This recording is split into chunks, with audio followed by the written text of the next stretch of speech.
And it says the machine. Today we're going to take the engine out. We join proceedings when it's on the engine crane, almost ready to come out. There's a couple of little jobs I need to do and double check before we finally draw it out. But yeah, let's see how we get on. Newly modified engine stand. Ready, I hope, to take the weight of the engine. Really annoying.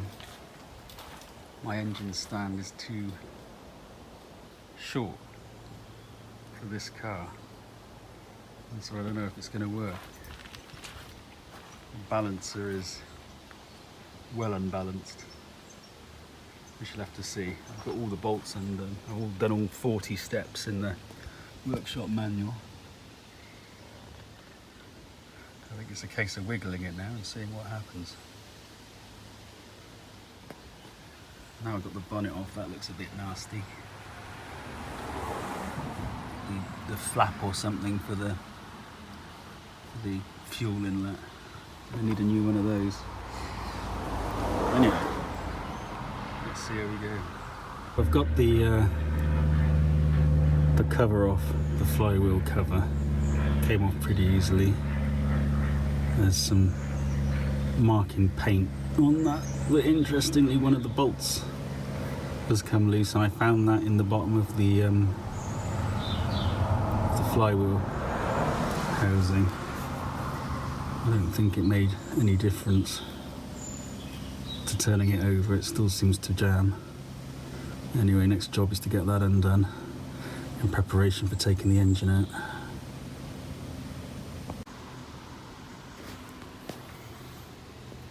Alright, we're loose. It's separated at the top and closed at the bottom. So I need to raise the front up. See how that goes. Right, to help me next time. That's roughly the position for getting it disengaged from the bell housing. You can just see the difficult to see.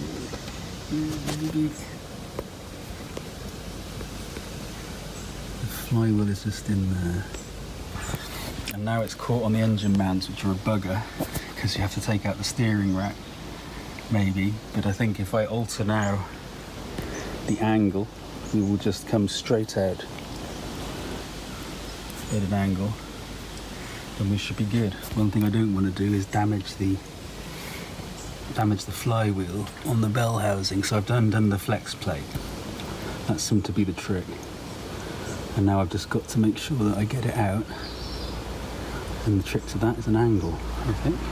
Oh, and the transmission, or the torque tube, is jacked all the way up to the inside the against the floor pan. Yeah, let's see if an angle works. It's well and truly clear now, but now it's shooting for the stars. So I'm going to have to rebalance it, re-level it now, so I can get a straight lift out. That's going to be tricky. Not perfect engineering on this one.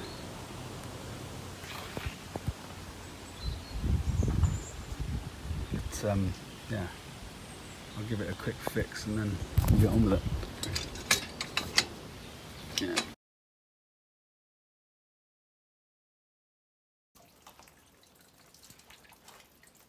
The engine's out.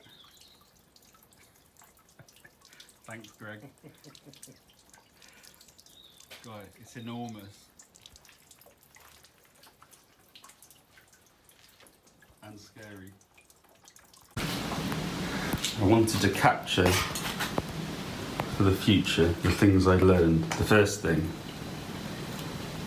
undo the flex plate bolts to get it out. Don't try and separate it via the splined flange. It was way easier. Second thing I learned, don't mess around with the oil pump. I put a drill on it to see if it was working, and it was fantastically. It pissed oil everywhere, and then overnight continued to piss it through the mighty power of siphon.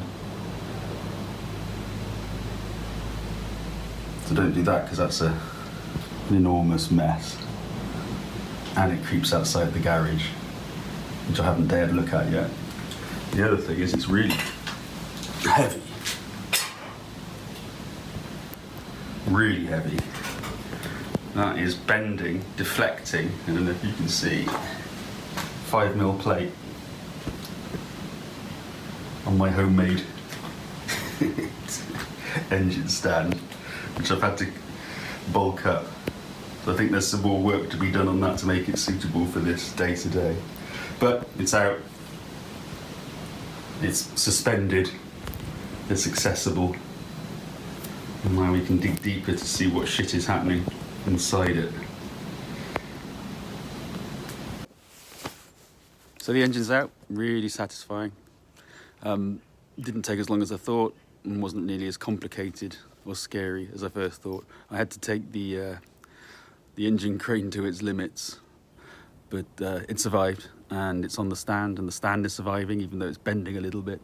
But it gives good access to get to the cam towers and the cylinder heads, and that's where we're going next. Have a look inside and see if we can find the problem.